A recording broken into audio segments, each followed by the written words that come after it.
What is the Epiphany? Do you know what the Feast of the Epiphany of the Lord is? Friends, every year on the second Sunday after Christmas Day, we celebrate the Feast of the Epiphany. Keep in mind that from Christmas Day until the baptism of our Lord on the third Sunday of Christmas time is considered the whole Christmas season. So in the season of Christmas, we have the Feast of the Epiphany, which is the manifestation of God to mankind. In other words, it is the God revealing himself to humanity through the Magi. These Magi are those who have searched for God their whole life, and they come to bring gifts to this Savior, this Lord, Jesus Christ. And so in some tradition, these Magi are considered the three kings because they represent the people of various kingdoms who come and pay homage to the newborn Savior. And so an important question for us to reflect before we begin is this: what are you searching for in your own personal life? Or more properly speaking, who are you searching for in your life? The short answer is that we are all searching for meaning in our life. And even more specifically, we are all searching for God, who is the creator of our life. So here, I'd like to share 4 important points about the celebration of the Feast of the Epiphany. Also, just a reminder to be sure to subscribe to this YouTube channel if you haven't already done so to receive weekly reflections on faith. And if you find this reflection helpful, please be sure to share it with others. Thank you. Point number one, the Magi in the Gospel reading. And so the Gospel reading for this feast day comes from St. Matthew chapter 2, verses 1 to 12. It recounts a group of Magi who surveyed the night sky. Now, when we see Magi, we normally think of magicians or sorcerers, or in some traditions, they're even portrayed as astrologers. And these Magi, what are they looking for? Some would say a star, and that's true, but they're looking for something more than just this rising star. You see, these Magi, these sophisticated, learned, and well-trained astrologers, they're looking at the night sky, they're looking at the heavens, and they're searching for a rising star, which they immediately noticed at this time. And so the star that they see is something unique and supernatural. It's not just like the other stars that appeared in the sky. And so what do these Magi do? Well, they decided to follow the star, which is the light that guides. So then in one sense, they are searching for a star that guides them onward to something deeper, such as truth, for example. And the star symbolizes the light. And as you'll notice, this light is leading them onwards to the truth, which is found in God. You see, God is the light, and he leads us on a journey here in this world towards him. So as we're searching for meaning and truth in our life, God is that light, that North Star, so to speak, that guides us onward to our destination. Point number two, King Herod. Let's turn to another character in the Gospel reading, Herod. Who is King Herod? Well, if we examine the books of history, it portrays him as a person who is after power. He is willing to play politics and do whatever it takes to get to the very top. And it's clear that he is king, right? King Herod. He's searching for the things of this world, and more specifically, he's searching for power. And he's willing to do whatever it takes to get it. And so if we examine his life further, we realize that he's willing to even go out of his way to kill others, including his own family, to get to the top. And in this account of the story, he's willing to kill all the infants just so that he can stay in power. It's documented in history that King Herod actually killed the infants upon seeing this rising star. And this demonstrates how far he's willing to go to make sure he holds his power.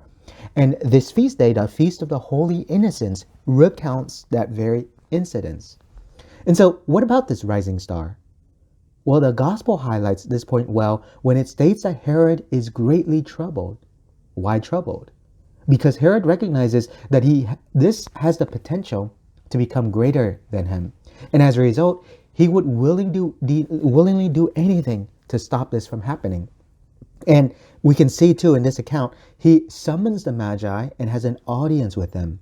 In particular, he requested that these Magi go and search diligently for the child, and then to bring word to him when they return, so that he too may, in quotes, pay homage to this newborn king.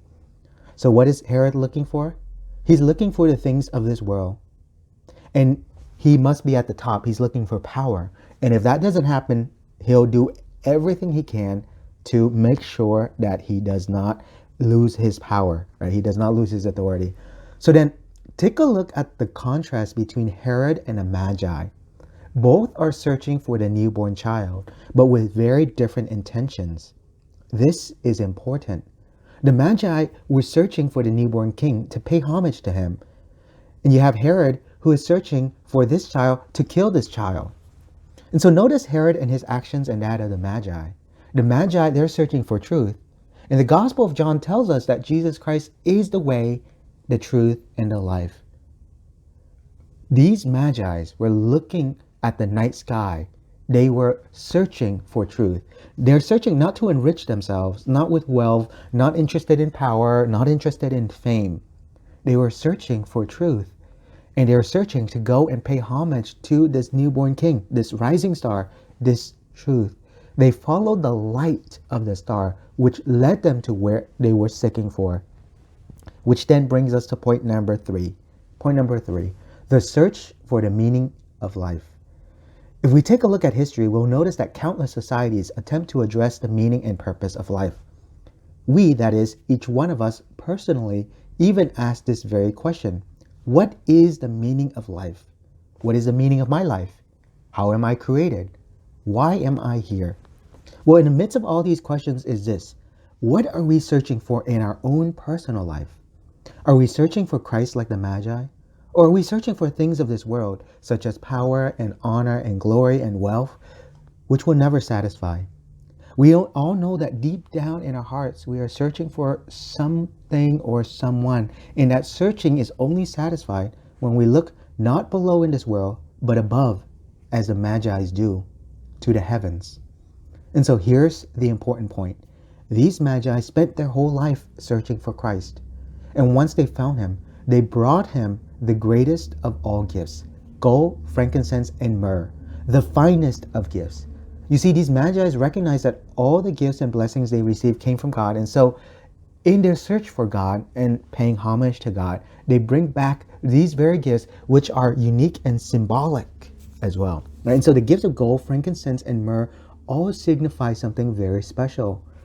Think of the words Christ as the priest, the prophet, and king. Right? Frankincense is a type of incense which is used during ritual, celebration, liturgy. It symbolizes the priesthood. Myrrh is a special oil that has medicinal properties.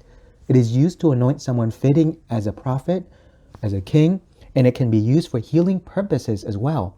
And one example of this tradition indicates that myrrh was used for embalming Jesus at his death. So after his death on the cross, they took him down and they used myrrh, this special oil, to anoint his body. Right? And then gold symbolizes worldly wealth and power like that of a king. And so you see, these gifts were brought to Jesus to illustrate that he is the Messiah. Right? And so we see the role of the priest, prophet, and king here in the symbolism of the gifts. Now, in any case, here's the point. Christ is the eternal priest, prophet, and king, which all the prophets have foretold in the Old Testament, and the eternal king, which then brings us to the last and final point of this reflection here. The Magi returned to their homeland through another way. Notice the details of the final sentence of this gospel reading of St. Matthew chapter 2, verses 1 to 12. It is really important for us to understand this. At the very end of the gospel, the Magi were told in a dream to not return to Herod, but to go another way, to return to their homeland in another path. And so in one sense, we can read this and say that perhaps the Magi found a quicker and easier way to return home. And so they went ahead with that. Some may say that they returned via another way to avoid King Herod and not have to report to him about what they saw and experienced. However, there is a more symbolic meaning to all this as well, and it's this. The Magi have searched for God their whole life. It is their encounter with Jesus Christ that transformed them and led them on another route. This is conversion, which means a change of direction in their life. Now, in fact, they encounter God, and their encounter with God changed them so profoundly. The lives of the Magi are forever changed in their encounter with Jesus Christ, the newborn King. They no longer walk in darkness. They no longer walk in their old former ways. They now must walk in the light of the star, which is Christ, and hence the new path. And in a similar way, every one of us are on a journey. We are all on a pilgrimage, that is, in this world, and we are all in search of Christ. We're all looking for Jesus. And when we encounter Christ, our lives are changed forever, like those of the Magi. When we encounter Jesus Christ personally, our life changes. We no longer walk in darkness, but have received Christ into our lives. And like the Magi, our encounter with Christ can change the direction of our lives and lead us to truth and to deeper meaning in our life in this world. And so then, to end this reflection, I invite you to consider this question. What are you searching for in your life? What brings deeper meaning in your own personal life? May God bless you.